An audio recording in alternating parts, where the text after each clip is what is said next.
Thank you so much, Nisa, for this introduction. Jazakumullah khair, everyone. I'm gonna go ahead and share my screen. Um, can you see my screen? Yes, we can see it. Okay, thank you. Okay, so anything I say in Arabic, I will follow it with translation to English, inshallah. So I will start with the dua. إن الحمد لله نحمده ونستعينه ونستغفره ونعوذ بالله من شرور أنفسنا ومن سيئات أعمالنا من يهده الله فلا مضل له ومن يضلل فلا هادي له وأشهد أن لا إله إلا الله وحده لا شريك له وأن محمدا عبده ورسوله. We begin by praising Allah subhanahu wa ta'ala that we bear witness that no one has the right to be worshipped and obeyed unconditionally except for Allah subhanahu wa ta'ala, and we ask him to send out peace and blessings to our messenger Muhammad sallallahu alayhi wasallam, his family and his companions, and the people who follow him to the day of judgment. We ask Allah subhanahu wa ta'ala to make us among them. اللهم اشرح لي صدري ويسر لي أمري واحلل عقدة من لساني يفقهوا قولي. Thank you so much, everyone, for joining today. And we will be talking about finding Sakeena in your marriage. In this session, we will touch on the impact of marital conflicts on children. So I will start with the agenda of the topics that I will be discussing. First of all, we'll talk about the common marital problems, common ways spouses handle their frustrations, the impact of marital issues on children, and tips on how to connect with your spouse, and tips on how to balance between individual identity and independence within a marriage. So we want to talk about when couples have conflicts. There are many reasons for that, and many topics or many common problems. I'm just mentioning some of them here. And the most common, finances. This is a big one. So sometimes people get into the marriage and they shy away from talking about money. It's like, specifically in our community, they talk about it but not explicitly. But then finances can be a major issue for problems later on if it's not spoken about openly ahead of the marriage, before the marriage. Second common reason for marital issues can be children and parenting differences. So when we talk about, and I see that a lot, so when you have a couple or a family coming for therapy and the children are having issues, usually I will look at how the parents are interacting and how they are addressing the issue. Sometimes, or a lot of times, I see there are also different perspectives between the father and the mother on the actual problem. Or sometimes we agree on certain steps and one of the parents will follow and the other will change their minds. And that, of course, will impact the children's behaviors. Second common problem is fighting and communication style differences, and this is huge. People usually come from different backgrounds. If you come from a background where you are used to talk about problems and openly, and if your husband or your wife is coming from a family when they are not used to talk about problems, they just let it go. So when these two people get married, they will have an issue about addressing problems. One doesn't talk, one talks. The way they talk, the way they address it. And this is always work in progress for everyone, including therapists, including myself. Like I will see, like I will always have to work and really adjust the way I communicate with my own husband in order to have a better outcome. The third or the fourth problem that sometimes or issue can create problems in marriage is different love languages. So there are 5 love languages: the touch, words of affirmation, gifts, quality time, and act of service. There are 5 of them. So we need to know our own love language, and we need to know our spouse's love language.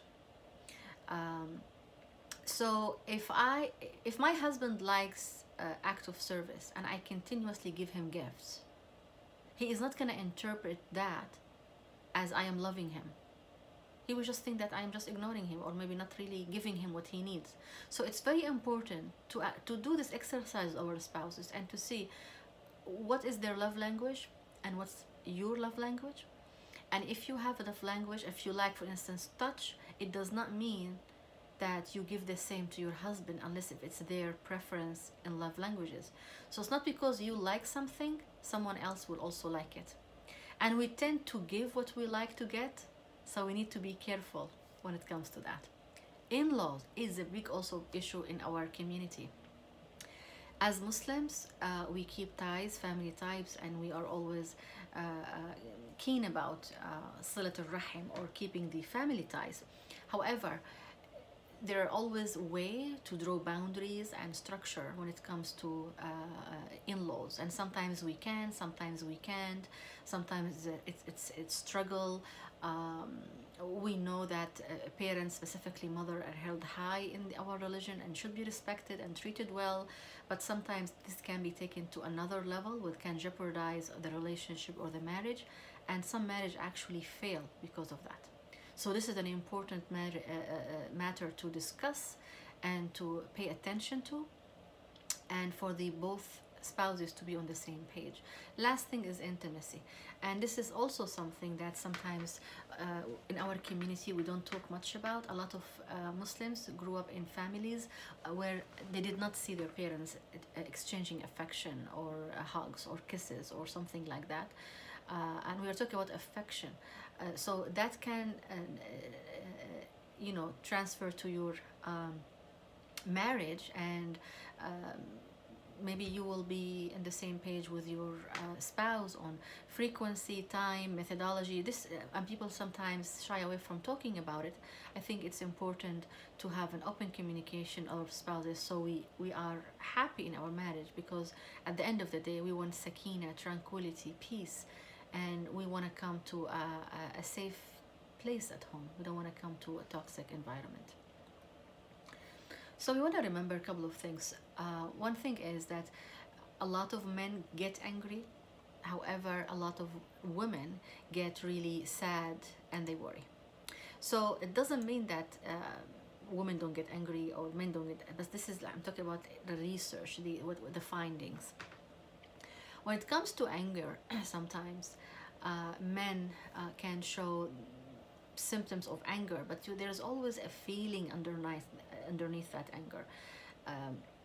Anger can be, they mumble, they disappear, flight, sarcastic, they become defensive, frustrated. But what's underneath that anger?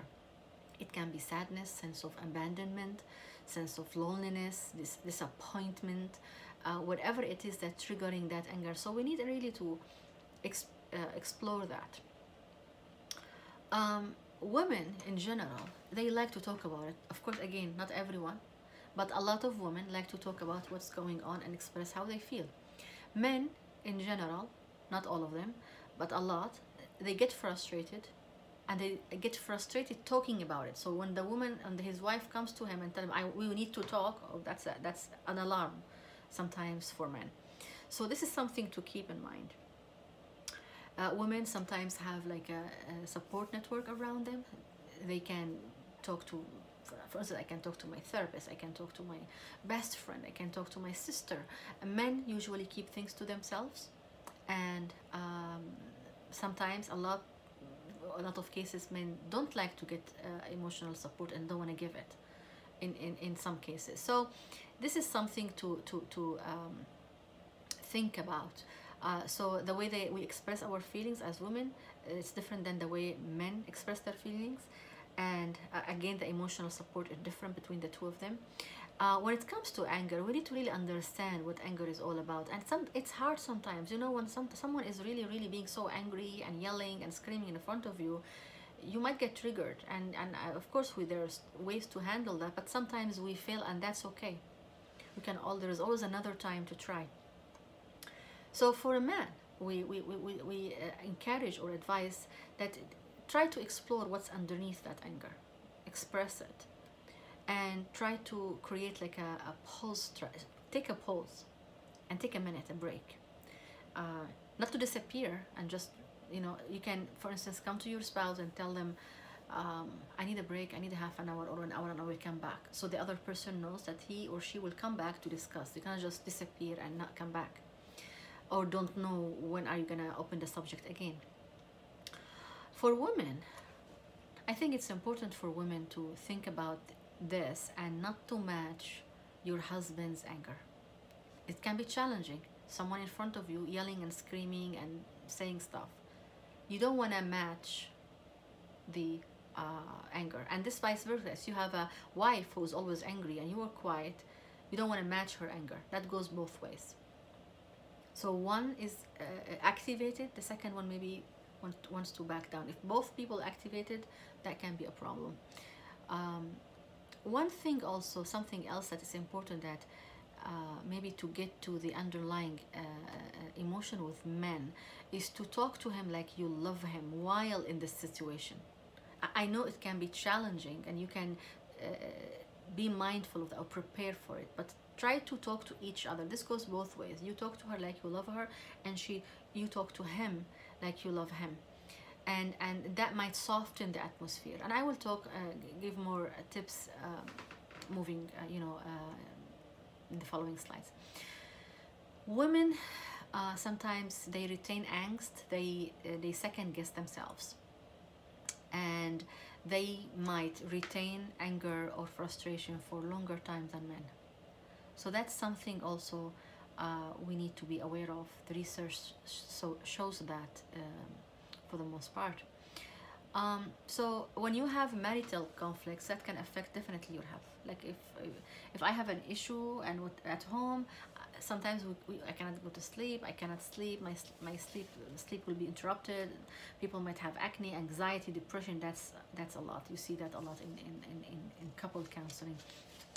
Sometimes physical symptoms, heart diseases, diabetes, insomnia, and so forth. When we don't address the conflict and it stays like festering, that can be a problem and a bad example for the children. So when we have a poorly managed conflict, that definitely will affect your health, because you have something to say, you can't say it, or when you say it, you are misunderstood. That's where therapy comes handy. Sometimes you come to a gridlock with your spouse, and you are not seeing eye to eye, and it's a good thing here to look beyond that anger and look at the need. What do you need? What is the need? What do you need from him, or what does he need from you? And maybe when you talk about the need and the feelings, that will soften the atmosphere a bit. One thing I share with my clients is that sometimes if you use the compassionate communication in terms of, you make an observation. I am observing that you are you leave the bags on the counter, and that then you mention an observation. Second, you mention a feeling that makes me feel anxious, and then you talk about a need. I need a sense of organization around me. Then you ask for an action. Would you consider take the tea bag away and put it away, please? So you are not angry, you're stating an I statement. You're talking about an observation, a need, a feeling, and a request. So we want to talk about how the conflicts between husband and wife can impact the children. So when we have a highly tense relationship between the husband and wife, that actually will elevate the physiological symptoms in the children. In infants, so when we talk about infants, they don't speak, they are young, they just cry, they show a lot of high level of distress, and they physically show discomfort when they are around the parents. You see it. And children between infancy and 7, in general, they should not really see serious fights. I mean, argument here and there, but because they cannot make sense out of it. So we want to be careful. Children between 6 and 17, of course, nobody's perfect, so we always have conflicts. But however, what are we showing and what are we displaying to our children? How are we fighting? Are we resolving it? Are we criticizing each other? Are we recursing? I mean, I remember one time, and I don't like to talk about clients, but when clients come and say, my child is saying these words, so where did he hear them? Is it at school or it's at home? Specifically when it's a different language. For instance, when they're speaking Arabic or Urdu, they definitely got it from home, not from the school in the United States. So we want to see what are we modeling for our kids. So when we see a child who's constantly crying, withdrawing, freezing, some children attempt to intervene. Like you will see, for instance, parents are fighting and then you see a child coming, like wants a hug now from the mother or the father. He's trying or she's trying to actually break that cycle, so that they are trying to intervene in the conflict. Something you will see a lot in teens, you will see high level depression, anxiety, aggression and hostility, antisocial behaviors. The issue here that you can also see a lot is the academic achievement. So you will see that the academic achievement is really affected and the grades are going down because of what's happening at home. A lot of parents, when they come and they want the therapist to fix the child, but the therapist actually cannot fix the child. It's about the environment that the child is growing into and what are they witnessing every single day. So when we talk about conflicts in marriage, it does actually affect child development, the mental and the emotional, and they carry that with them to their marriage. Like sometimes you will feel, some people will carry that fear, that anxiety from their childhood. They got it from there, from somewhere. And of course, in some cases, from other places, but I'm talking about now childhood and the impact of marital conflict. So historically, research was focused on the hostile, aggressive, acrimonious exchange between the parents. So that would impact the children. But then recent research that even if the children were exposed to conflict when they are not violent, but they are distant and withdrawn, so the parents are using the silent treatment, they are not talking to each other, there is no affection, there is no interaction, there is no love, there is like a business-like interaction, that also impact the children psychologically and emotionally, and impact their way of really looking at the world and the way to handle their own problems, because it was not modeled in a healthy way. And some of them will really act aggressively. And like for instance, if you see and you see a lot of that in the Muslim community, I see a lot of clients. Specifically, I see that common among boys, addiction to games, video games, big thing in the community.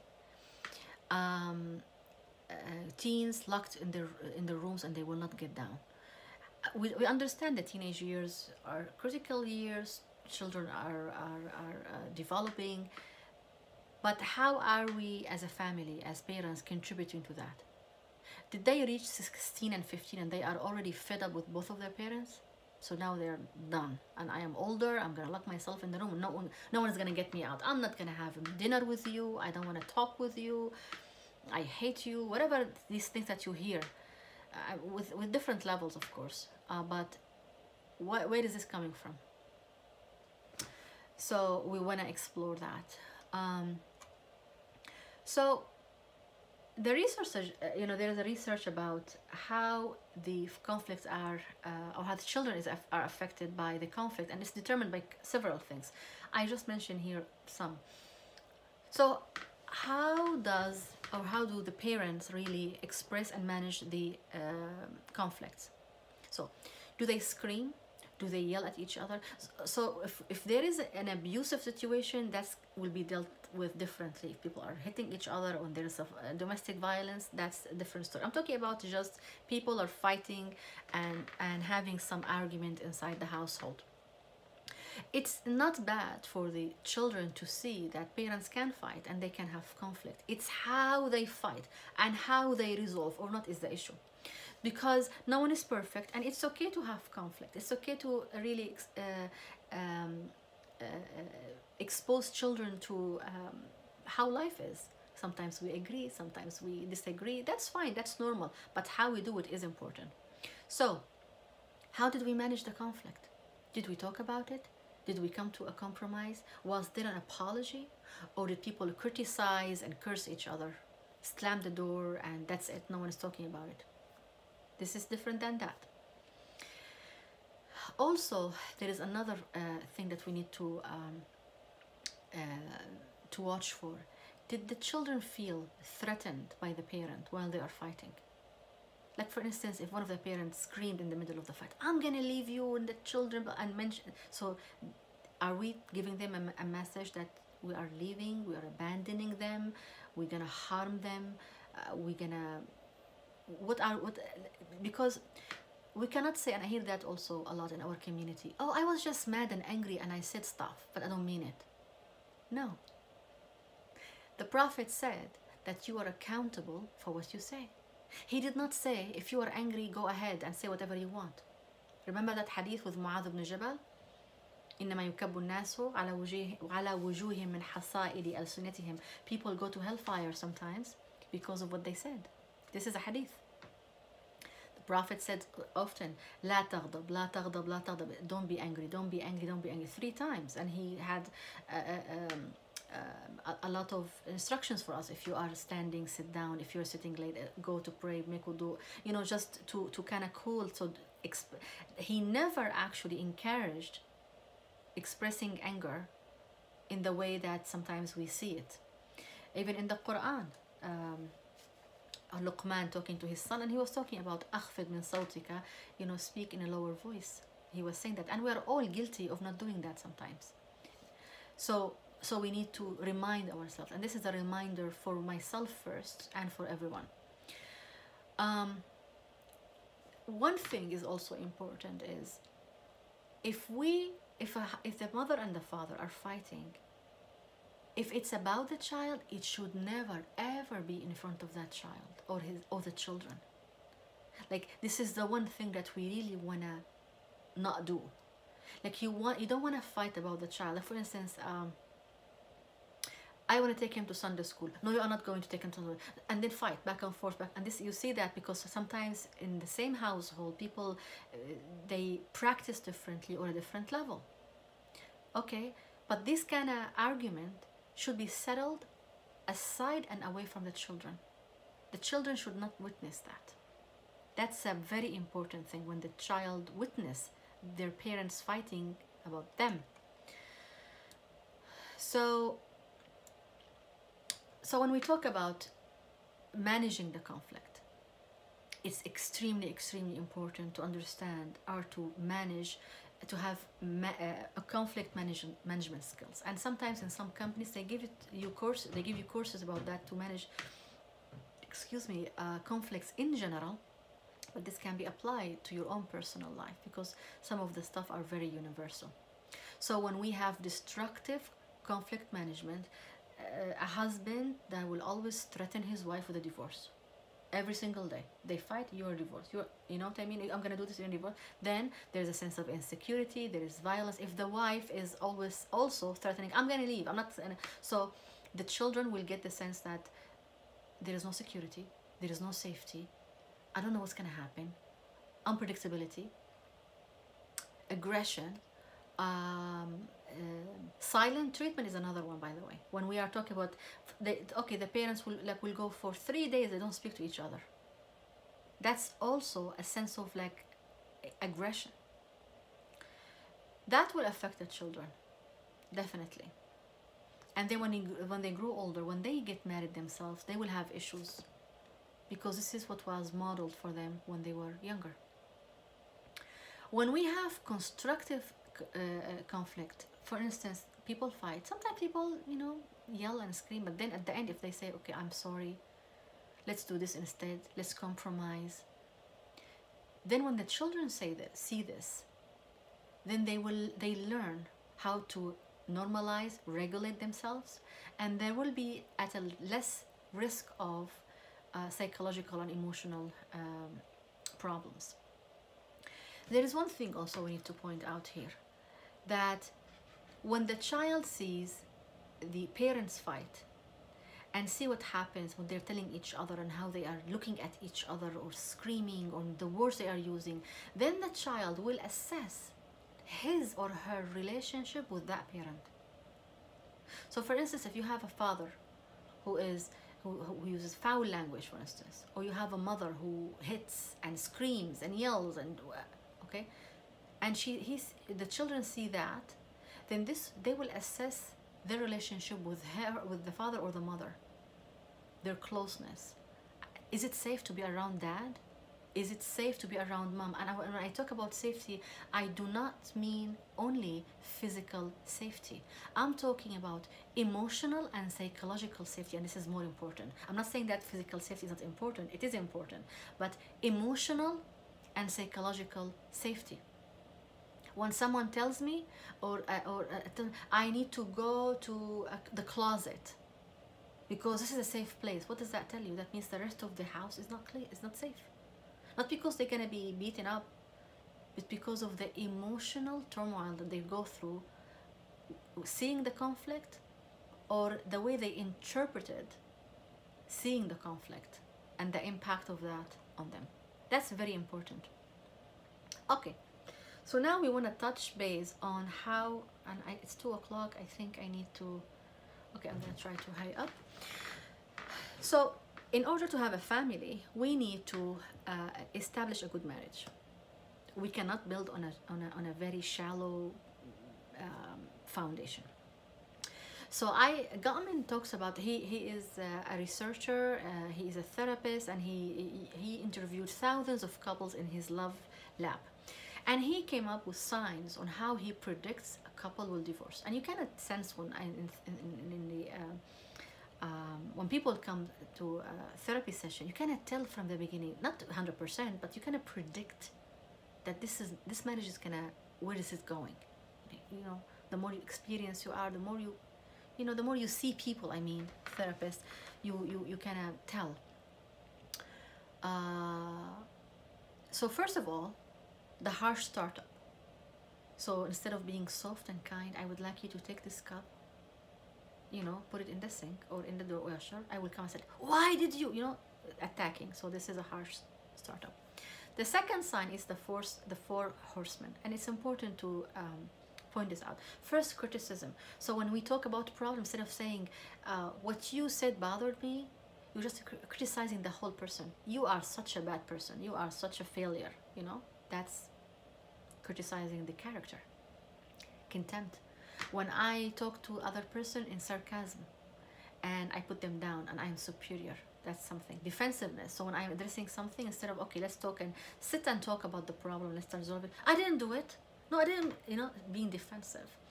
Stonewalling is like the silent treatment. Then like you talk and the other person just give you the silent treatment. He's not communicating, she's not communicating. She just uses that against him or her. And that's also this is for predictables of divorce. So the third sign of divorce is flooding. When you are flooded with emotions and you cannot regulate or normalize your feelings, so you're out of control and you cannot normalize it. You cannot normalize how you feel. That's a problem. The fourth sign, body language. So I cannot just tell you I love you, but my face is like cross and that my whole body language is telling you the opposite. You're not going to believe me. Body language. So non-verbal, the communication, 70% of communication is non-verbal. It's the body language, it's the facial expression. So if my body language is not really aligning with what I'm saying, the person in front of me will not really get the message or believe it even. Fifth, failed repair attempts. So they're fighting and one of them will start to infuse some sense of humor. or laugh about it, and the other person do not pick that repair attempt. Oh, come and maybe touch and say, oh, don't be upset with me, I love you, instead of like, okay, softening also with them. No, I don't. I'm just rejecting the repair attempt, so that can also be predictable of divorce. Last one is bad memories. And some people come to therapy and they have a lot of bad memories about their wedding. You know, sometimes in our community we have a lot of drama around nikah and marriage and parties and who's gonna bring what and who's gonna pay for what. So that's so.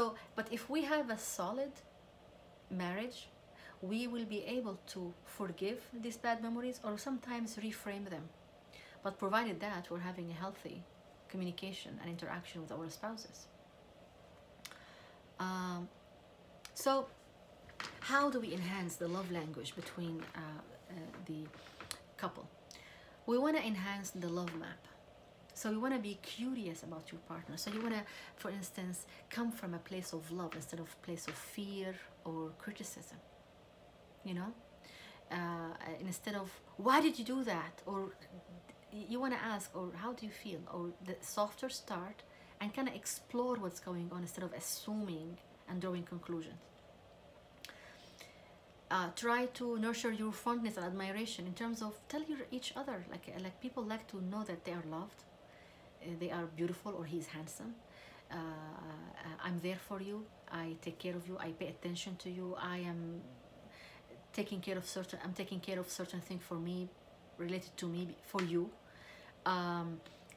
Spending time together. Sometimes in my practice, I ask my clients to, like each one, the spouse, the husband and the wife, to write down or to do 5 positive things for each other without waiting for the other one to do anything for them. So you are responsible of doing 5 positive things to your spouse, and the other person also is responsible regardless if the person did 1 or nothing. So you do 5 and they do 5. That actually creates bonds and bring people closer. So how we talk, this is another thing, and I'm guilty of it. Listening. In our relationship, sometimes we don't listen fully. Try to turn towards your husband. So you are completely, I'm all ears, I'm just listening to you.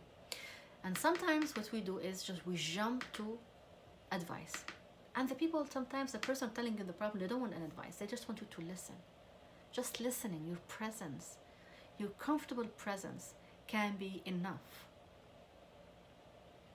And when we talk to each other, for instance, I'm upset about something and I'm talking to my husband, I want to have this sense from him that we are, me and him, we are one front against the world.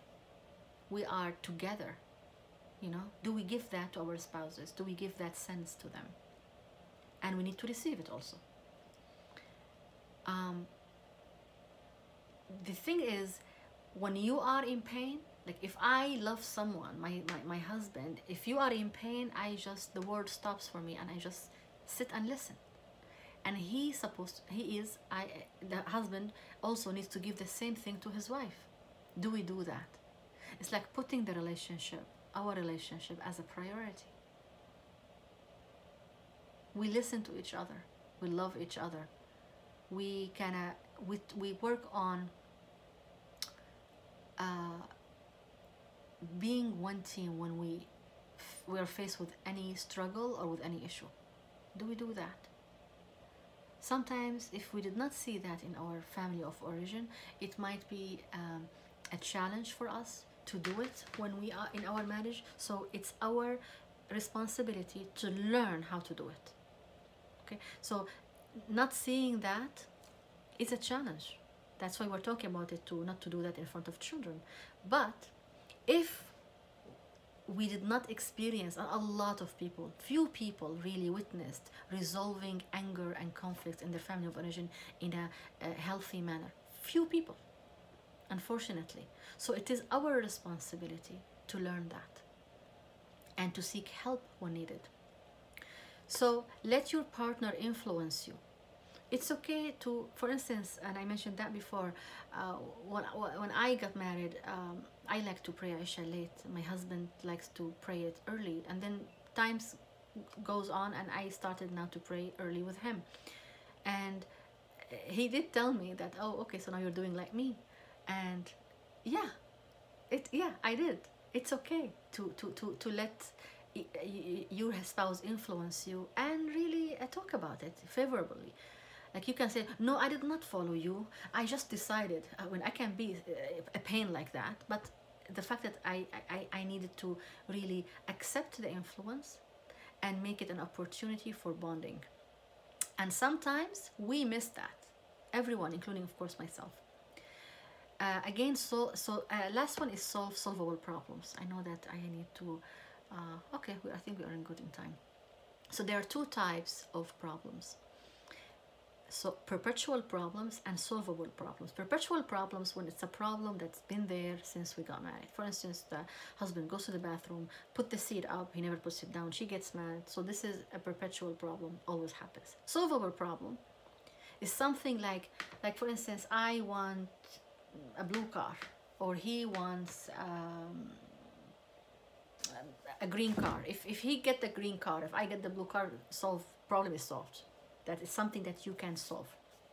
Perpetual is continuous, and it does not mean a marriage cannot thrive. It's how to deal with it is the trick. So how do we do that? First, we want to, as we mentioned before, we want to start softer, not hard. Excuse me. We want to start with I need and I feel, make an observation, and then request what you need in a softer tone. Sometimes we say the right thing in the wrong tone. We want to pay attention to that. How to use repair attempts, so de-escalate. If you see your spouse is really getting heated, try to de-escalate. If you see yourself starting to escalate, de-escalate. Monitor your body. So we want to learn, it's our responsibility to learn how to soothe our feelings. Each person knows themselves. You know when you get mad what you do. Can you learn how to pause, to take a deep breath, maybe to move yourself from the scene and come back, maybe to choose a different time? Whatever works for you, but that's each person's responsibility towards themselves. Compromise. So, you know, when people get married, those are two adults, independent adults coming from different backgrounds. They will have differences, and we need to come to a compromise. Negotiation. And at the end, we want to know, we want to understand that, and we all know that no one is perfect, and we will need to tolerate and accept each other's imperfections. The last point I want to touch on is how to balance your individual identity and within your relationship. It's a challenge when you have you want to balance between your identity and your marriage, how you are, how to balance being individual versus part of a couple. So you want to set time together and spend time together and quality time. You want to pray together, eat together, go to bed together. You know, try. I know it's not always possible, but we want to make conscious effort to do that frequently. You want to have some time with your own friends. Go out with your friend. He or she, they need to go out to see their friends, so they have time to socialize with their network. And also you need time alone. Exercise, self-care. Some people just kind of sit and relax. Read a book or just take a nap. You want to support your partner independence. So it does mean that not sharing what's happening in your life, and he doesn't share what's happening in his life, but you can share it and do things independently and communicate about it. You want to pursue your own dreams and encourage them to do this. So try to have this exercise, this book that I encourage every marital couple to read, which is, it's called The 7 Principles for Making Marriage Work by Gottman. He talks about, there are a lot of questions that you can, exercises you can do together, and you want to be curious about your husband's or your wife's dreams and try to encourage it. She wants to be a teacher. He wants to open his own business. She try to encourage them, try to be there for them. So, and to support each other for what you aspire for. So what we have covered in this session, we've covered the common marital problems, we covered the common ways spouses handle their frustrations, the impact of marital issues on children, tips on how to connect with your spouse, and tips on balancing between individual identity and interdependence within a marriage. The floor now is open for questions, and if you need my information, this is you can read, you look it up on this slide. So let me know if anyone have any questions. I would be happy to address them. Nisa? Yes. So we have one question from Facebook, and I will put it in the chat for you to see. Okay. Okay, there you go.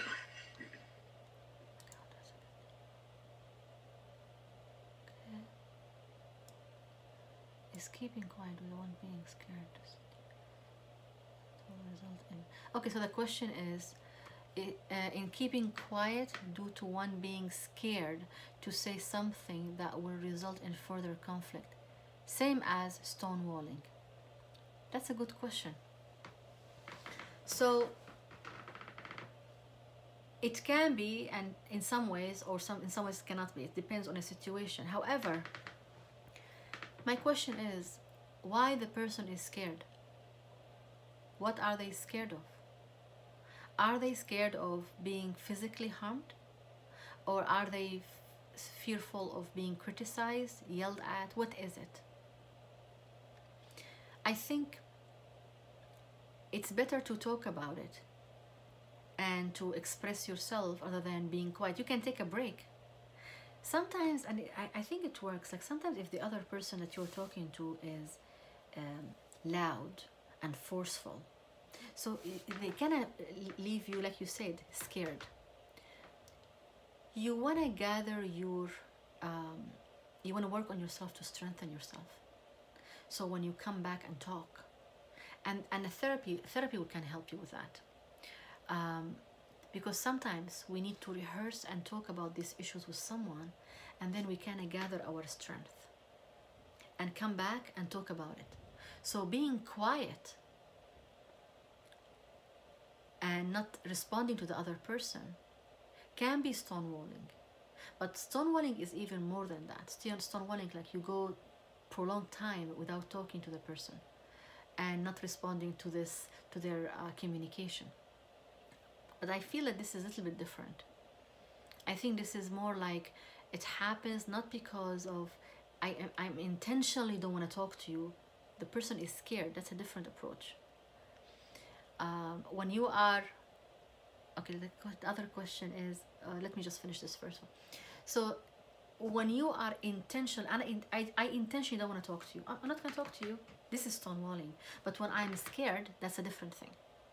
So being scared and not talking about it, I think the person needs to work on themselves to change the environment, or to gather their strength, or to feel empowered internally to be able to defend themselves.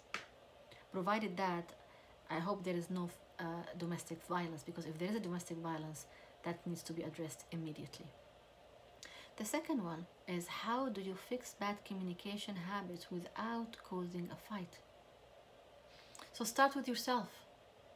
We cannot change other people, definitely. I mean, I cannot change someone, he cannot change me, but I can change myself. So when we change the input, the output will be different. For instance, let's just give you an example. He snapped, woke up in the morning, do you want to have coffee? No. So maybe, usually we'll say, okay, fine, you don't have to do something. So if I say that, then we'll start a fight.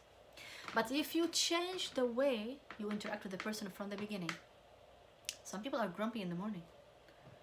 Maybe don't ask them at all about the coffee. Or maybe you are making coffee and you left an extra cup there. You didn't say anything. Or maybe you asked and they responded with something and they snapped, and you did not respond in the same way. Maybe you kept quiet at that moment, intentionally. Then you will get different output. So start with yourself, because if you change yourself, the reaction from other people will change. And definitely, if the issue is more chronic, a therapist is a good option to go to talk about this, because sometimes we try and we fail and we get discouraged. Let's see if there's another one. So there's another here with the Q&A. Can someone who always criticizes change? My husband criticizes me and the kids all the time. I worry that the kids and how they will always feel like they are not good enough, because that's how I feel. I am contemplating divorce to create some separation from my husband and kids, to give them a healthy space. Okay, this is a very common question. Contemplating divorce versus okay, I think family therapy here might work. I don't know how old are your children, if they are young, but in some cases, if it's chronic and the other person is always toxic, in some cases it's okay, it's best to divorce, because at some point you want to provide healthy environment for your children. But we want to first exhaust our means, healthy means, by going to is he open to go to a therapist? Are you open to go to couple therapy to talk about what's going on? Sometimes when we have couple therapy, we ask the couples, each of them, to see individual therapists. See, when we come to the marriage, we each come with a baggage from childhood, from teenage years, from whatever events and experiences we had in our life. So we bring all of that with us to the marriage. You do that and they do that. So then we have like two baggages that we need to work on. So people, when they are in intimate relationship like marriage, then all of these problems surface, because this is the most comfortable place for us to be ourselves. So you might need to see an individual therapist, and you might need to see a couple therapist for both of you. And if it's a marriage and family therapist, they will invite all the family if you have older children or something like that. However, if there is violence, you need to take an immediate action. If there's domestic violence, you need to take immediate action and contact a therapist or a social worker or some organization in your area to be taken out of this situation, or to get help. Any other questions?